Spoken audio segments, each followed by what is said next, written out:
Wassalatu wassalamu ala rasulillah Sayyidina Muhammad bin Abdullah wa ala alihi wa sahbihi wa man wala la hawla wa la quwwata illa billah. Rabbi shrah li sadri wa yassir li amri wahlul 'uqdatam min lisani yafqahu qawli. Saddid lisani wahdi qalbi bihaqqi Sayyidina Muhammadin sallallahu alaihi wa alihi wa sahbihi wa sallam. Dusturakum ala darki wa ya ahlal batin wa ya ahlan nawbati wa ya ahlan nur, amma ba'd. Hadirin jemaah Masjid Nurul Qamar yang dirahmati oleh Allah Subhanahu wa taala. Alhamdulillah, segala puji bagi Allah Subhanahu wa taala yang telah sama-sama mengizinkan kita semua untuk hadir kembali di majelis ini. Kita ditakdir oleh Allah untuk bisa duduk bersama mengkaji ilmunya Nabi sallallahu alaihi wasallam. Semoga kita tercatat menjadi orang-orang yang dikehendaki kebaikan dan kemuliaan oleh Allah Subhanahu wa taala. Mulia di dunia, selamat di dunia dan juga di akhirat. Amin Allahumma amin. Hadirin yang dirahmati oleh Allah Subhanahu wa taala. Melanjutkan hadis yang ke-23. Nabi sallallahu alaihi wasallam bersabda, "Walhamdulillahi tamla'ul mizan wa subhanallahi walhamdulillahi tamla'u ma bainas samawati wal ard." Walhamdulillah, kalimat alhamdulillah tamla'u al-mizana, bisa memenuhi al-mizan, timbangan amal akhirat. Jadi kalimat alhamdulillah, kita mengucapkan alhamdulillah, itu bisa memenuhi timbangan mizan, timbangan kelak di akhirat. Dan beliau melanjutkan subhanallah walhamdulillah. Kalimat subhanallah walhamdulillah tamla'u ma bainas samawati wal ard, itu bisa memenuhi antara langit dan bumi. Pahalanya itu, pahala kalimat alhamdulillah itu bisa memenuhi mizan, timbangan akhirat. Kan nanti di akhirat itu semua amal manusia akan ditimbang di timbangan akhirat yang namanya al-mizan. Kalimat alhamdulillah bisa memenuhi timbangan itu. Kalau timbangan amal baiknya terpenuhi, berarti berat amal baiknya, dia akan jadi ahli surga. Cuman kalimat alhamdulillah sudah penuh itu timbangan. Ditambah lagi kalau kalimat subhanallah walhamdulillah, itu pahalanya itu memenuhi langit dan bumi. Memenuhi antara langit dan bumi, masya Allah. Di sini hadirin,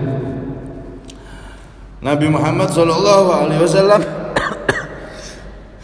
dalam hadis ini mengajarkan kepada kita bahwasanya amalan ibadah, walaupun kelihatannya sepele, kita ucapkan lewat lisan alhamdulillah, alhamdulillah, alhamdulillah, loh, itu kalau diterima oleh Allah maka bisa memenuhi mizan, timbangan amal kita kelak di akhirat. Subhanallah, alhamdulillah, kalau diterima sama Allah pahalanya memenuhi langit dan bumi. Nabi ngajari di sini berarti apa hadirin? Jangan pernah kita memandang remeh amal ibadah, walaupun cuma dzikir, kayaknya cuma dzikir alhamdulillah gitu dok. Ya Allah, kalau diterima sama Allah pahala itu, kalimat itu, maka bisa memenuhi timbangan amal kita kelak di akhirat dan menjadi selamat, bisa masuk surga. Jangan pernah meremehkan amal ibadah sekecil apapun. Siapa tahu di dalam amal ibadah yang kita lakukan itu yang kelihatannya remeh, bahkan sekedar ucapan aja, ternyata pas diterima sama Allah membuahkan ridho Allah dan pahalanya begitu besar, bisa menjadikan selamatnya orang tersebut kelak di akhirat. Itu yang pertama. Yang kedua hadirin, Nabi ngajari di sini bahwasanya akhirat, negeri akhirat itu jauh lebih hebat, lebih mahal, lebih daripada dunia ini. Dunia ini tidak ada apa-apanya dibanding akhirat. Karena itu jangan karena kita buru dunia yang nggak ada nilainya aja ini diburu, masih dibagi orang sedunia. Ternyata kita malah meninggalkan akhirat kita. Sholatnya sampai hilang, ibadahnya sampai hilang. Jangan buru dunia yang begitu kecil ini. Kalimat subhanallah itu pahalanya kalau ditaruh subhanallah alhamdulillah, kalimat itu tok. Kalau ditaruh di bumi dan langit penuh pahalanya itu. Pahala satu kalimat. Bagaimana kalau pahala sholat 1 rakaat, 2 rakaat, sampai 3 rakaat, 4 rakaat? Maka bumi ini tidak muat. Karena itu bumi ini ad-dunya darul amal. Dunia ini adalah tempat beramal, bukan tempat pahala. Karena tidak muat dunia ini kalau untuk pahala. Satu kalimat subhanallah aja kalau diterima oleh Allah, itu pahalanya sudah memenuhi langit dan bumi. Subhanallah alhamdulillah, udah penuh ini langit bumi. Bagaimana dengan amalannya? Itu baru amal satu orang, belum semua orang kalau baca subhanallah tidak cukup dunia ini. Nah, artinya di sini itu tadi, jangan pernah meremehkan amal ibadah walaupun kecil. Kalau diterima oleh Allah besar loh itu. Amal ibadah, amal kebaikan walaupun kecil remeh, tapi kalau diterima oleh Allah bukan kecil, besar itu. Dan jangan pernah kita mengagungkan dunia melebihi keagungan kebesaran akhirat. Bahkan Imam Ghazali mengatakan man yuridillahu bihi khairan yufaqihu fid din. Di hadis kan Nabi SAW bersabda seperti itu. Barang siapa yang dikehendaki oleh Allah kebaikan, jadi orang beruntung dunia akhirat, yufaqihu fid din, dia akan diberi pemahaman, kefahaman tentang agama, diberi pemahaman agama yang benar. Nah, kata Imam Ghazali, pemahaman ilmu agama yang paling awal dan pertama adalah Allah menanamkan di hati hamba tersebut bahwasanya akhirat lebih agung daripada dunia. Dunia ini cuma sementara, tidak ada nilainya dibanding akhirat. Ini kalau sudah ada tertanam di hati kita, berarti kita termasuk orang yang diberi pemahaman oleh Allah, yufaqihu fiddin, berarti kita tanda jadi orang yang akan diberi kebaikan dunia dan akhirat. Tapi kalau di hati kita ini lebih mengagungkan dunia daripada akhirat, gara-gara ngejar gaji, gara-gara ngejar target, sholatnya tidak dipikir, puasanya juga tidak dipikir. Apalagi sebentar lagi Ramadan, wes tidak urus, penting fulus, duit, sampai jantungnya nanti kayak duit, saking isuk awan bengi setiap hari yang dipikiri duit, dianggap duit itu paling agung. Jangan seperti itu. Dunia ini tidak ada apa-apanya dibanding akhirat. Sampai Nabi lamindilu sa'adin khairun minad dunya wa ma fiha. Tisu surga itu, di surga itu ada tisu. Tisu surga itu lebih mahal daripada dunia seisinya, kata Rasulullah. Di hadis lain juga Nabi mengatakan la khimarun fil jannah khairun minad dunya wa ma fiha. Satu kerudung surga yang dipakai oleh perempuan-perempuan penghuni surga, satu kerudungnya itu lebih mahal daripada dunia seisinya. Itu baru tisunya, itu baru kerudungnya, apalagi istananya, apalagi fasilitas surga yang lain. Masya Allah, dunia ini tidak ada apa-apanya ternyata dibanding akhirat. Karena itu Nabi di sini gambarkan agungnya akhirat. Kalau kita mengucapkan alhamdulillah kok itu diterima oleh Allah, maka pahalanya bisa memenuhi timbangan amal. Masya Allah, subhanallah, alhamdulillah, kata Rasulullah, pahalanya kalau kalimat itu diterima oleh Allah maka bisa memenuhi langit dan bumi, penuh full dengan pahala kalimat, cuman kalimat subhanallah, alhamdulillah gitu tok. Kalau diterima Allah, pahalanya akan ditampakkan bumi langit ini penuh dengan pahala kalimat tersebut, menunjukkan akhirat itu agung, mahal, tidak ada bandingannya. Yang paling penting adalah gimana kita menjadi orang yang sukses di akhirat, itu paling penting. Nek dunia ya wis salah kadarnya bakalnya ditinggal. Ada orang bangun istana, bangun rumah megah misalnya, megah. Bangunnya bertahun-tahun, setelah jadi malah ditinggal, nggak ditempati. Ini orang normal dah akalnya. Terus bangun apik-apik malah lungo, ditinggal pergi. Nggak ada kabar sampai rumahnya, nggak ada penghuni, rumah kosong. Dibangun bagus-bagus, ngabisin dana miliaran, ditinggal. Nah, ini orang normal pada ya enggak normal itu. Kalau orang bangun miliaran apalagi jadi ya ditempati, itu baru normal. Tapi ini enggak, ada orang bangun miliaran malah ditinggal, selesai jadi ditinggal, enggak ditempati. Nah, ini berarti orang yang enggak kena, enggak normal ini. Begitu juga gambaran dunia ini hadirin. Dunia ini sehebat apapun capaian duniawi kita, mau pangkat, mau harta, mau apapun, itu kita mau enggak mau bakal ninggalkan itu. Makanya jangan terlalu ini kita buru sampai wah. Dia ternyata ditinggal kabeh. Ya Allah, rugi nanti.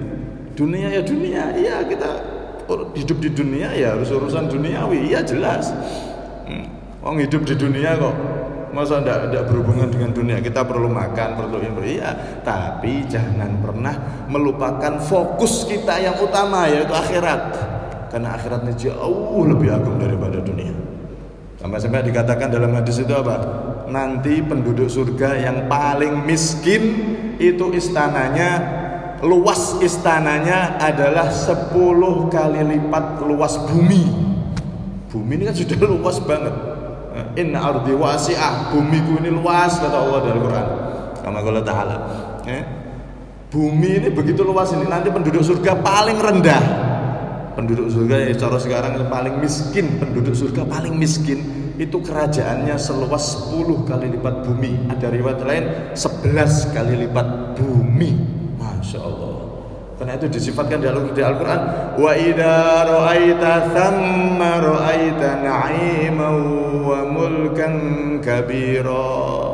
Wa idza ra'aita, ketika engkau melihat, wahai hamba Allah yang taat, saat engkau melihat nanti apa yang Allah berikan untukmu, wahai orang yang di dunia ketika hidup dia enggak lupa dengan Tuhannya. Wa idza ra'aita, ketika engkau melihat thamma, di sana nanti di negeri akhirat.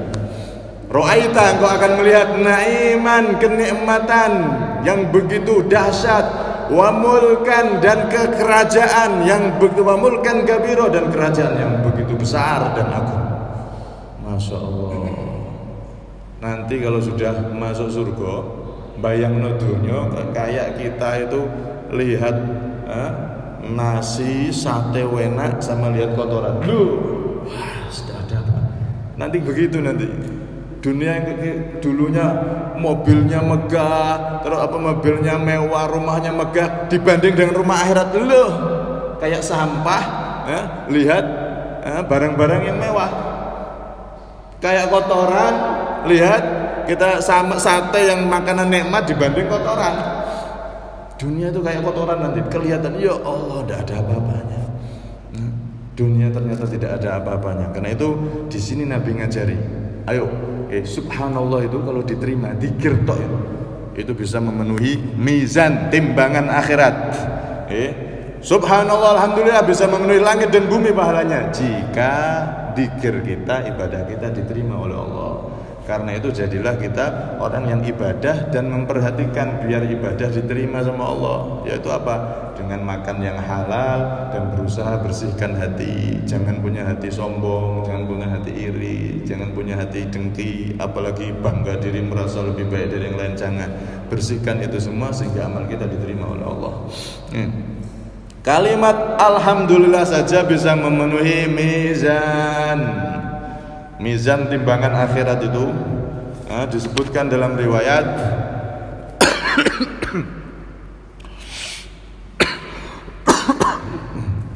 Masya Allah. Inna Sayyidina Dawud alaihissalam sa'ala rabbah an yuriyahul mizan. Sesungguhnya Sayyidina Dawud, Nabi Dawud alaihissalam itu minta sama Allah agar Allah berkenan memperlihatkan mizan timbangan akhirat itu seperti apa. Ya Allah, saya pengen lihat ya Allah. Nabi Dawud pas beliau masih hidup pengen lihat timbangan akhirat. Bentuknya kayak apa ya Allah, besarnya seperti apa itu ya Allah, timbangan tempat menimbang seluruh amal makhluk nanti. seluruh amal manusia nanti di akhirat. Maka fa'arahu kulla kifatin tamla'u ma bainas samai wal ardh aw ma bainal masyriqi wal maghrib fara'a falamma rahu ghashiya alaihim min haulihi. Ketika diperlihatkan oleh Allah, ya wahai Daud, aku kabulkan permintaanmu. Dibuka itu hijab penutup sehingga Nabi Daud bisa melihat timbangan. Timbangannya itu satu neraca, ibarat kayak emas, timbangan emas itu ada wadah sini, ada wadah sini. Wadah kanan itu tempat amal baik, wadah kiri kayak timbangan emas itu ya. Wadah kiri itu tempat amal jelek. Nah, nanti kan ditimbang semua. Amal hamba itu yang baik taruh kanan, yang jelek taruh kiri. Kalau berat yang kanan berarti ahli surga. Kalau berat yang kiri, wah berarti celaka nanti. Na'udzubillah min. Diperlihatkan itu wadah timbangan yang kanan dan kiri. Subhanallah, memenuhi langit dan bumi ini penuh dengan timbangan itu, saking besarnya. Sampai akhirnya Nabi Daud pingsan, kaget, loh timbangan kok besarnya kayak gini. Akhirnya beliau pingsan, tidak kuat. Timbangan itu wadahnya ternyata sebesar langit bumi ini penuh dengan timbangan itu. Masya Allah, timbangan yang begitu besar sekali. Sampai-sampai ketika beliau sudah siuman dari pingsannya, Nabi Daud mengatakan, Ilahi man dalladhi yaqdiru an yamla'a kiffatahu hasanat. Wahai Allah, siapa yang bisa dari hambamu ini ya Allah, siapa yang mampu memenuhi timbangan itu begitu besar? Siapa yang bisa beramal sebanyak-banyaknya hingga timbangan itu penuh? Siapa yang mampu besarnya kayak gitu ya Allah? Enggak ada yang mampu memenuhi itu. Maka Allah Subhanahu wa taala menjawab, ya Dawud, wahai Dawud, inni idza raditu an abdi mala'tuhu lahu bitamratin wahidah. Wahai Dawud, sesungguhnya jika aku ridho sama hambaku karena dia melakukan kebaikan, aku akan memberi balasan. Bahkan satu tamar, satu kurma sodakoh. Kalau sodakoh itu dia lakukan dengan ikhlas, mengharap ridhoku, aku terima. Maka satu sodakoh tamar itu atau kurma itu bisa memenuhi timbangan ini. Masya Allah. Ya Dawud, amla'uha bisyahadati alla ilaha illallah. Wahai Dawud, aku juga bisa memenuhi timbangan ini dengan hanya kalimat la ilaha illallah. Dan di hadis ini Nabi mengatakan, kalimat alhamdulillah jika diterima oleh Allah itu bisa memenuhi timbangan kebaikan. Masya Allah. Karena itu timbangan mizan ini aneh, besarnya kayak gitu. Kalau ada debu satu, yang sini misalkan sekian juta kilo, yang sini sekian juta kilo, cuman ditambah debu satu langsung jeglek. Saking adilnya Allah. Amalan sekecil apapun jika ditimbang akan ada beratnya. Sebaliknya amalan jelek sekecil apapun jika ditimbang ada bobotnya. Diperhitungkan semua oleh Allah Subhanahu wa taala. Faman ya'mal mithqala dzarratin khairan yarah wa man ya'mal mithqala dzarratin syarran yarah. Darrah itu siapa yang beramal kebaikan sekecil darrah. Darrah itu atom. Atom itu makhluk yang paling kecil, sesuatu yang paling kecil itu atom. Lebih kecil daripada bakteri. Andaikan ada orang beramal baik lebih kecil dari bakteri, maka akan ditimbang oleh Allah, dibalas oleh Allah. Jelek juga sama, sekecil bakteri, bahkan lebih kecil dari kuman, lebih kecil dari virus, dibalas sama Allah. Dibalas dengan balasan yang tidak bisa dibayangkan. Jadi Allah itu kalau balas, balasannya itu gak bisa dibayangkan. Oh subhanallah aja bisa memenuhi timbangan yang begitu besar itu. Karena itu, di sini Nabi ngajari kita agar mengagungkan akhirat dan jangan pernah kita meremehkan amal ibadah walaupun sekecil apapun. Kalau Allah ridho bukan kecil, itu besar di sisi Allah Subhanahu wa taala. Lebih-lebih ini kita malam hari ini berada di pembukaan malam pertama bulan Rajab. Malam pertama bulan Rajab. Bulan yang menjadi pintu gerbangnya Ramadan. Sampai-sampai Nabi di dalam salah satu hadis beliau menyebutkan Rajab syahrullah wa Sya'ban syahri wa Ramadan syahru ummati. Rajab ini sekarang kita berada di tanggal 1, malam pertama Rajab. Itu doa diijabah oleh Allah. Rajab ini adalah bulannya Allah, bulan di mana Allah menuangkan ampunannya bagi yang pengen minta ampun dan taubat sama Allah. Sebesar apapun dosanya diampuni sama Allah. Bukan ampunan biasa, tapi grojokan ampunan, cucuran ampunan, kayak bendungan Pak. Bendungan itu kalau dibuka pintunya, bus atau apalagi pintunya jebol, airnya gimana itu? Alirannya. Nah, di bulan Rajab itu aliran ampunan dari Allah seperti air bah. Air bah itu air yang dari bendungan waduk besar gitu dibuka, bus langsung. Nah, di bulan Rajab ini ampunan Allah itu seperti air bah, saking banyaknya. Air bah ampunan dari Allah Subhanahu wa taala. Karena itu orang yang mempersiapkan diri di bulan Rajab, dia bertobat sama Allah, membaca istighfar yang banyak. Para ulama kita mengajari agar kita baca istighfar, Rabbighfirli warhamni wa tub alayya, Rabbighfirli warhamni wa tub alayya, Rabbighfirli warhamni wa tub alayya. Rabbi, wahai Tuhanku, ighfirli, Rabbighfirli, wahai Tuhanku, ampuni aku, warhamni, rahmati aku, wa tub alayya, terima tobatku ya Allah. Itu dibaca 70 kali setelah sholat maghrib, 70 kali setelah sholat subuh. Barang siapa yang membaca dari awal Rajab sampai akhir Rajab, rutin istiqomah selama 1 bulan, maka dalam salah satu riwayat disebutkan harramallahu sya'rahu wa basyarahu minan nar. Orang tersebut akan diharamkan rambutnya dan kulitnya dan seluruh tubuhnya dari api neraka. Tuh gampang ya, selamat dari neraka, gampang. Tapi tidak semua orang bisa melakukan ini, mengamalkan ini, kecuali orang-orang pilihan yang dipilih oleh Allah terbebas dari neraka. Katanya gampang, Rabbighfirli warhamni wa tub alayya, Rabbighfirli warhamni wa tub alayya, 70 maghrib, 70 setelah subuh. Bisa juga 70 di waktu setelah isya. Bisa setelah maghrib, bisa setelah isya. Nah, nanti tadi maghrib yang belum baca, nanti habis isya bisa dibaca. Rabbighfirli warhamni wa tub alayya 70 kali setelah habis maghrib atau salat isya, dan 70 kali habis subuh. Kalau rutin selama 1 bulan, bulan Rajab ini, maka akan diharamkan dari api neraka, kulit dan jasadnya diharamkan dari api neraka. Amalan ringan, tapi tidak semua orang bisa melakukannya kecuali yang diberi taufik, pertolongan oleh Allah Subhanahu wa taala. Rajab syahrullah, bulan di mana kita memohon ampunan kepada Allah. Ada lagi ulama yang mengatakan, Al-Habib Zain bin Sumait radhiyallahu anhu wa nafa'ana bih wa atalla umrah fi khairin afiyah. Beliau mengatakan Rajab syahrut takhalli wa Sya'ban syahrut tahalli wa Ramadan syahrut tajalli. Rajab ini adalah bulan bersih-bersih dari dosa. Ini Rajab ini. Kemudian Sya'ban syahrut tahalli, bulan berhias. Bulan berhias, setelah kita kotor, kita bersih mandi. Setelah mandi kita berhias pakai pakaian yang bagus. Wa Ramadan syahrut tajalli. Ramadan adalah bulan untuk bersanding dengan ridhonya Allah Subhanahu wa taala. Orang kalau di bulan Rajab ini, Pak, dia persiapan, banyak istighfar bulan Rajab. Kemudian Sya'ban, dia menghiasi dirinya. Dengan apa Sya'ban itu? Dengan memperbanyak sholawat kepada baginda Nabi Muhammad SAW. Maka nanti masuk Ramadan itu dia akan menikmati, dia akan bersanding dengan Ramadan, menikmati nikmatnya ibadah di bulan Ramadan.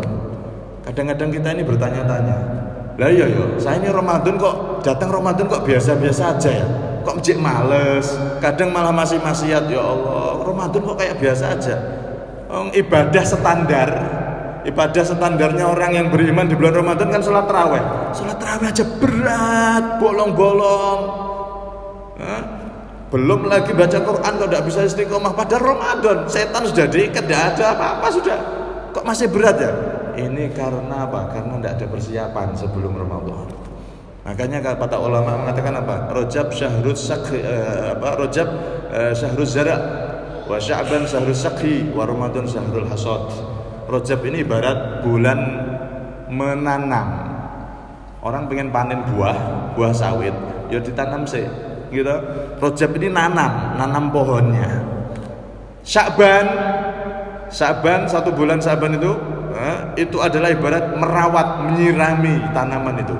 Kalau sudah menanam dan menyiram, merawat, maka Ramadan kita akan panen buahnya. Kita akan merasakan nikmatnya Ramadan, nikmatnya ibadah di Ramadan, dan ringan senang ibadah di Ramadan. Itu kalau kita nanam di bulan Rajab, menyirami di bulan Sya'ban, maka Ramadan kita akan jadi orang yang gampang melakukan ibadah, bahkan merasakan nikmatnya ibadah. Kita akan baru tahu merasakan nikmatnya Ramadan itu kalau kita persiapan ini. Bagaimana mungkin ada orang bisa manen buah sedangkan dia tidak nanam, atau nanam tapi tidak disiram, ya mati, nggak bisa metik buahnya apa-apa. Ramadan datang ya biasa-biasa aja, tidak ada yang istimewa. Orang-orang dulu Pak, kalau sudah datang Ramadan, keluar Ramadan dia jadi mukasyif itu apa? Orang yang sudah tersingkap mata hatinya. Seperti Sayyidina Umar, ini kan riwayatnya sahih.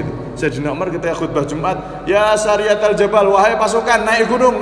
Loh, ternyata pasukan yang dikirim ke luar negeri sana itu ketika itu bertempur dengan orang-orang kafir, dan mereka terdesak sehingga disuruh naik sama Sayyidina Umar, dan mereka mendengar ada suara Sayyidina Umar memberi aba-aba untuk naik ke bukit, naik ke gunung, sehingga mereka selamat dan menang.